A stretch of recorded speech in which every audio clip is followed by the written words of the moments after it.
Hi everyone and welcome to Obscurities and Miniatures. I'm High Lord Tamerlane and this here in front of me are the necessary sprues to build a set of brute drones for the spires from Parabellum's new Conquest Last Argument of Kings game.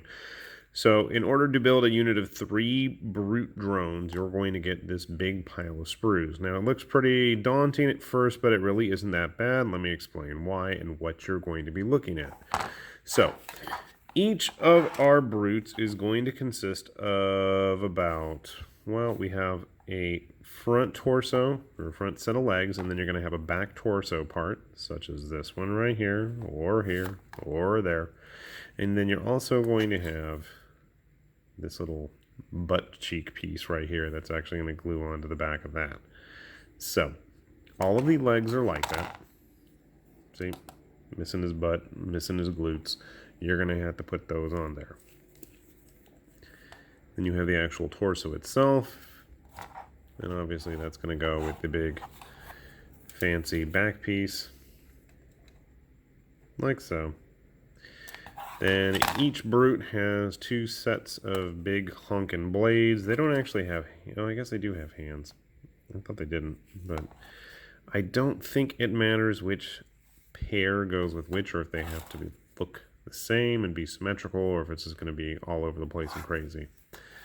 You have the arms, and then you finally have the head, which is kind of weird. It actually has something of a face on that one. I don't know if we have any optional bits or if we're going to use every single piece. So on this sprue, let's see. How many hands? We got 4 here. We only need 6. 5. 5, that's not right.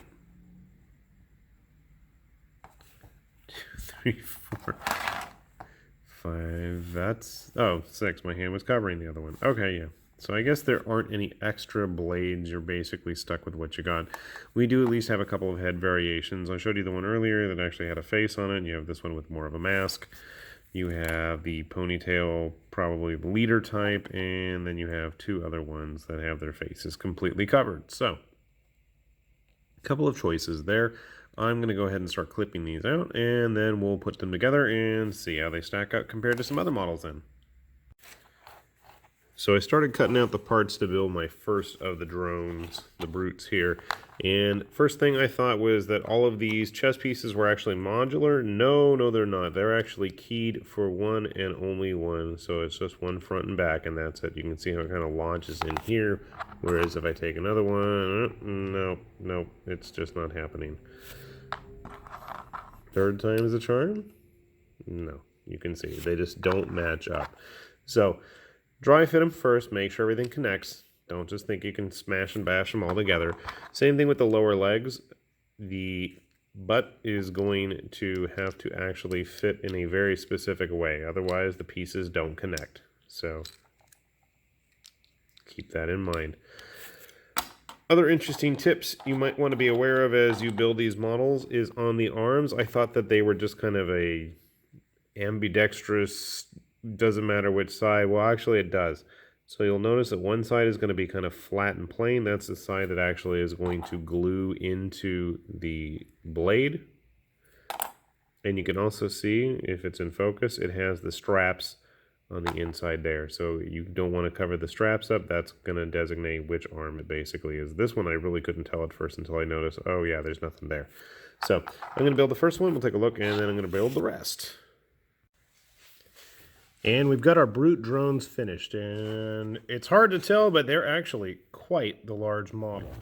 So I'm going to gripe about them for a little bit. I kind of felt that the poses were a little more limited than I would have liked. Yeah, there's a couple different head variations, but really what it boils down to is we've got 3 bodies, and that's really it, in 3 different sets of hands. I would have liked to have seen at least one more set of weapons for them, but alas, it has not happened yet. Or at least some kind of like a, I don't know, leader sprue. If you purchase these in a separate box, as far as I know, outside of the starter that is, I don't think they actually have a command sprue. So, like I said, they're big models. They actually have the special, they're not really special, but clear my throat there. The bases for movement when you're playing in Conquest, but just to show what they're like. We'll take one off, and we'll put a couple models there to give you a sense of scale, just to show how big they are. So we'll get our Marine and our Witch Hunter friend, if I can find him in the pile of models. My table here is getting quite crowded, so you can see they're quite the beasties. Moving back just a little bit so you can get a better view there. A couple other models we can see just to compare. And I'm really wishing I built those obliterators I've had sitting on the table for months and months, because I bet they would be roughly the same size. And I bet it would be kind of cool. If you take these, you probably could stick some guns on it and turn it into an obliterator. So just getting various models out on display, and none of these are the models. That's who should be there. And you can see just what we're looking at. So you can see, and then if we actually have some legit Conquest models in the video as well. And actually I do have them not on their bases for movement at the moment to give them a better comparison with other models that we may have. And if you really wanted to get tiny,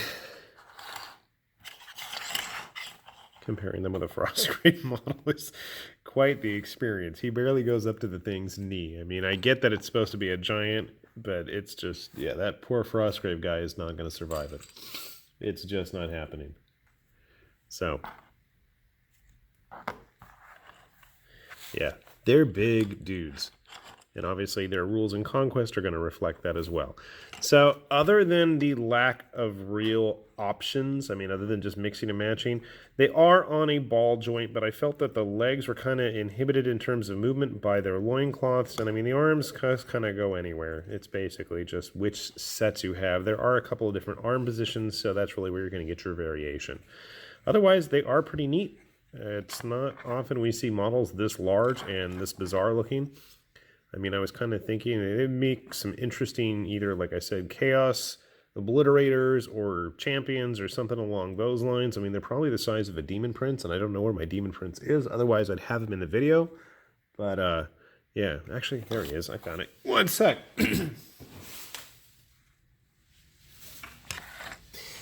Yep, they are literally the size of a demon prince. So take that for what you will. You want some nice, cheap, easy to build ones? Well, hey, there you go. Heck, I mean, you could probably stick some wings on this thing. Make it into a Nurgle prince or something. Anyway, I'm rambling at this point. Overall, cool kit. I know I'm kind of critical of the lack of options, but that's just because I really would like to see more. Everything I've built so far from Conquest's model line has been a lot of fun, especially once I get to the painting. So I doubt these guys are going to be any different. So I'm looking forward to that. So if you're curious, take a look at Conquest's website down below. I'll put a link to Parabellum, the company that makes it, and hopefully you guys have found this useful. And with that said, this is Lord Tamberlane with Obscurities and Miniatures saying, see you later. Thanks for watching. Come on back for more. Bye-bye.